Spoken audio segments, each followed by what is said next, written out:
Imagine being 80 years old and realizing you spent decades hiding, loving too cautiously, and living in fear. That's what so many older gay men say they regret most. Hey gay men, welcome back. I'm Alexander Sterling. Today, I want to talk about something we rarely hear about. The biggest regrets older gay men carry with them at the end of their lives. What are they? Why do they hurt so deeply? And most importantly, what can we learn from them so we don't repeat the same mistakes? Because regret is wisdom looking backwards and perspective looking forward. So let's go through 6 of the most common regrets and the lessons they hold for us today. Regret number 1, not coming out sooner. For men who grew up in the 40s, 50s, and 60s, being gay wasn't just stigmatized, it was criminalized. You could lose your job, your family, your safety. So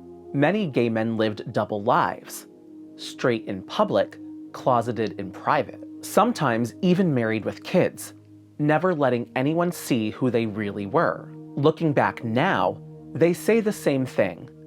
I wasted so much time. They regret the years spent inventing fake girlfriends, the years spent biting their tongues, the years where they couldn't breathe freely around the people who mattered most. Some even stayed closeted until their parents passed away, which means those relationships never got to exist in truth. Can you imagine carrying that weight, knowing your family never actually knew you? The lesson here is clear. If it's safe for you, don't wait too long. Authenticity may feel scary, but hiding robs you of years you'll never get back.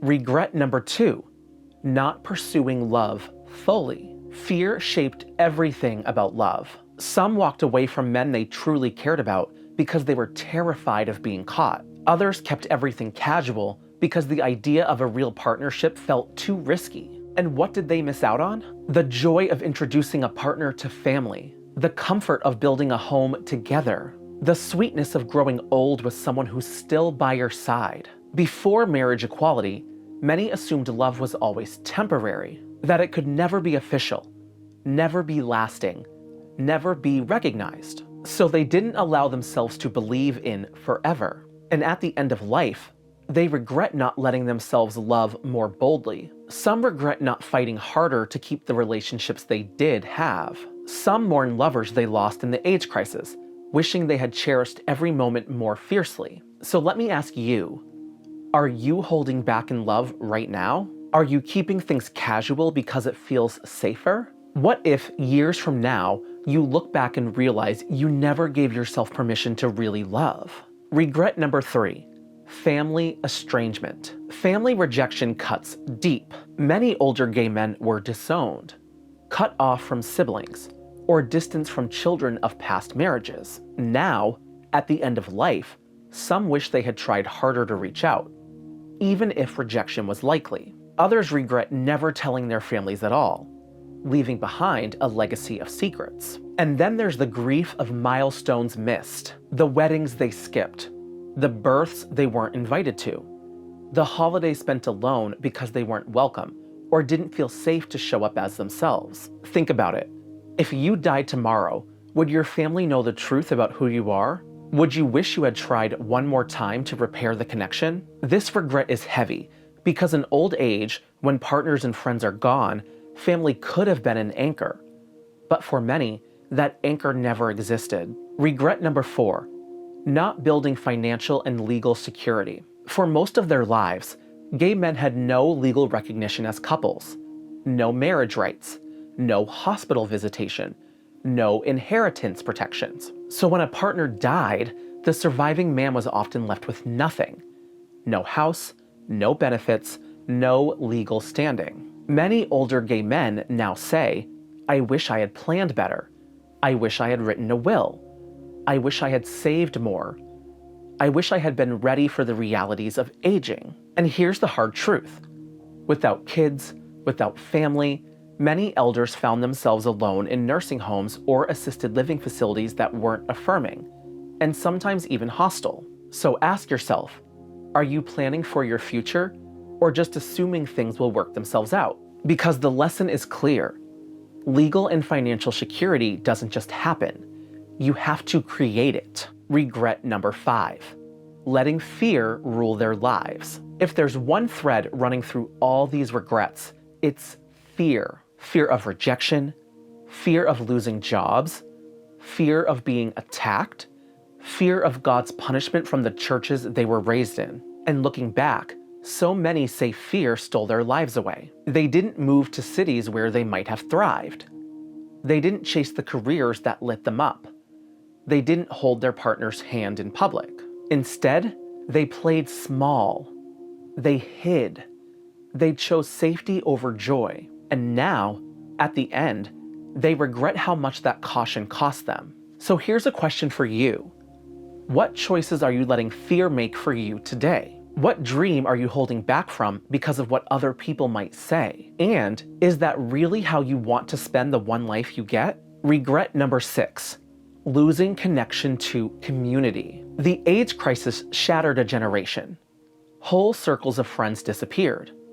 Lovers, chosen family, entire networks of belonging gone almost overnight. Survivors talk about guilt. They wish they had said, "I love you" more. They wish they had recorded the stories of men who died instead of letting them vanish into silence. And beyond AIDS, many regret drifting away from community as they aged. Bars felt too young. Spaces felt less welcoming. And so isolation set in. They stopped being part of something bigger. And that loss of connection became one of the deepest sorrows of all. So let me ask you, how strong are your ties to queer community right now? Do you have friendships, mentors, chosen family? Or are you slowly drifting into isolation? Because connection is not just about today. It's about what sustains you for a lifetime. So, what can we learn from all of this? Authenticity is worth the risk. If it's safe for you, don't wait decades to live openly. Love is not something to postpone. Don't assume your relationships can't last. Give yourself permission to love deeply now. Nurture family, both biological and chosen. Repair where you can, but also invest in chosen family who will stand with you through decades. Plan for your future. Legal protections, financial security, healthcare decisions. Take them seriously now, before it's too late. Don't let fear run your life. Fear will always be there, but it doesn't need to be in control. Chase the dream. Take the risk. Live in a way you'll be proud of when you look back. And finally, stay connected to community, friendship, queer culture, shared history. These connections will carry you through and keep our stories alive. The overarching message from older gay men is simple. They wish they had lived more fully, more openly, more connectedly. So let me leave you with a question. If you were at the end of your life looking back, what would you regret most? And more importantly, what can you do right now to make sure you don't? Because you don't have to wait until the end to figure out what matters most. You can start living it today. Thanks for watching. If you're a gay man and these conversations speak to you, go ahead and hit subscribe. I post new videos every week about the things we go through. Love, identity, healing, and everything in between. I'd love to have you be part of this community. Take care of yourself, and I'll see you in the next one.